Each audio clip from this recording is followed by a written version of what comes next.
politique, hein, c'est une affaire d'alliance, de division. Voilà, les municipales, comment est-ce que vous projetez, vous Je crois que les municipales s'annoncent très bien à Bordeaux.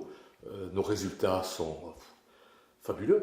On est la deuxième force politique sur la ville, ce qui arrive pour la première fois. J'ai envie de dire, on est un peu les Grünen allemands locaux, c'est-à-dire la deuxième force politique dans la ville de Bordeaux, et on talonne la première force politique et la République en marche. Et quand on observe les résultats par canton, sur Bordeaux, il y a 5 cantons à Bordeaux, sur 3 cantons sur 5, nous arrivons, nous virons en tête. Cela, quand même, est très bon augure pour les prochaines échéances électorales, notamment les municipales qui ont lieu dans quelques mois. Mais comment vous expliquez quand même cette forte percée des Verts à Bordeaux, même par rapport au plan national? Qu'est-ce qu'il y a de plus à Bordeaux?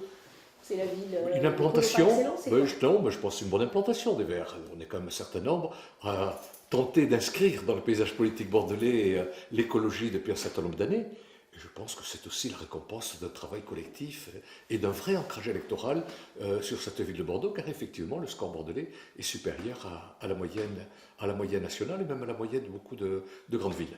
Donc, oui, c'est, je pense, le résultat du travail, mais regardons surtout l'avenir, et je pense que c'est particulièrement prometteur. Vous savez, il y a une image que j'aime bien, c'est le philosophe Bruno Latour, il dit il y a les terriens et il y a les hors-sol. Nous qui passions pour des idéalistes, et pas pour des pragmatiques, je pense que les pragmatiques, c'est nous qui avons les terres, les pieds sur terre, c'est nous qui voyons la terre qui se dérobe sur nos pieds. Donc nous sommes vraiment les terriens, et le vieux monde, c'est-à-dire les hors-sols, qui n'ont pas pris au sérieux la détérioration de la planète, sont progressivement en train d'être éliminés du champ politique. Un mot quand même sur la percée de la République en marche, c'est plutôt bien placé. Oui, mais c'est une percée nationale, oui, ils sont là. Alors, c'est une percée nationale. Oui, mais au niveau national aussi. Au niveau national, c'est la première force politique. Ils ont laminé le parti républicain, à Bordeaux comme ailleurs. Mais, ça tient Nicolas Florian, c'est compliqué, ça va être compliqué pour lui? Je pense, oui. Je ne vais pas me mettre à sa place, mais je pense que ça va être très compliqué. Ils vont être deux formations politiques à se partager, j'ai envie de dire, se disputer le même électorat conservateur. Donc je pense que ça va être difficile pour eux. Je pense à un argument qui est avancé sur les marches pour le climat, qui ont bien marché à Bordeaux. En même temps, il y a eu beaucoup de mobilisation des Gilets jaunes. Donc comment analyser tout ça par rapport il y a beaucoup. Alors, les Gilets jaunes qui manifestaient à Bordeaux, je ne suis pas persuadé que c'était des Bordelais. Je pense que le recrutement était très régional. Mais par contre, les marches pour le climat, auxquelles moi j'ai participé, je suis étonné par le nombre de jeunes qu'il y a dans ces marches pour le climat. Je me dis, c'est quand même eux l'avenir, c'est eux qui sont les plus préoccupés par l'avenir de la planète. Je pense qu'on se rend compte qu'ils ont beaucoup voté, à Bordeaux comme ailleurs, et ils ont voté plutôt écologistes. Donc, c'est eux aussi les électeurs de demain.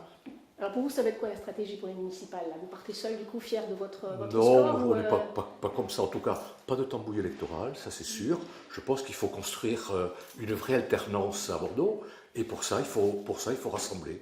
Et rassembler, ça ne veut pas dire rassembler les vieux appareils politiques. Ça veut dire rassembler des énergies, des personnes de bonne volonté, puis qui ont envie de se battre pour faire de l'écologie vraiment le pivot de la vie politique bordelaise, qu'elle est déjà. Donc toutes les bonnes volontés qui voudront travailler avec nous pour concrétiser encore davantage cette primauté de l'écologie sur la ville seront les bienvenus pour préparer ces futures échéances. Donc c'est quoi, de la société civile? C'est quoi? Tout, même dans les partis politiques. Il y a des gens qui ont manifesté quand même un certain nombre d'interrogations, de prises de position sur l'écologie. Mais je dis, ce ne sera pas des discussions d'appareil. C'est étonnant quand même dans le fief d'Alain Juppé. Oui, mais quand Alain Juppé est parti, j'ai dit, il laisse sur un plan, il laisse sa famille en état un peu de jachère, de déshérence politique. Et c'est un peu vrai, quand vous voyez le résultat du Parti républicain sur Bordeaux, c'est vrai que le départ d'Alain Juppé a aussi terriblement compliqué les choses pour sa famille politique. Donc c'est une opportunité, donc c'est une fenêtre de tir, et en tout cas, moi je pense que Bordeaux comme ailleurs, l'heure est à l'écologie. Vous savez, il y a une phrase qui est très belle de Victor Hugo qui dit « Rien n'arrête une idée dont le temps est venu ». Et je pense que le temps de l'écologie est venu, notamment à Bordeaux, donc en tout cas on va tout faire pour concrétiser cette idée localement. Je vous remercie.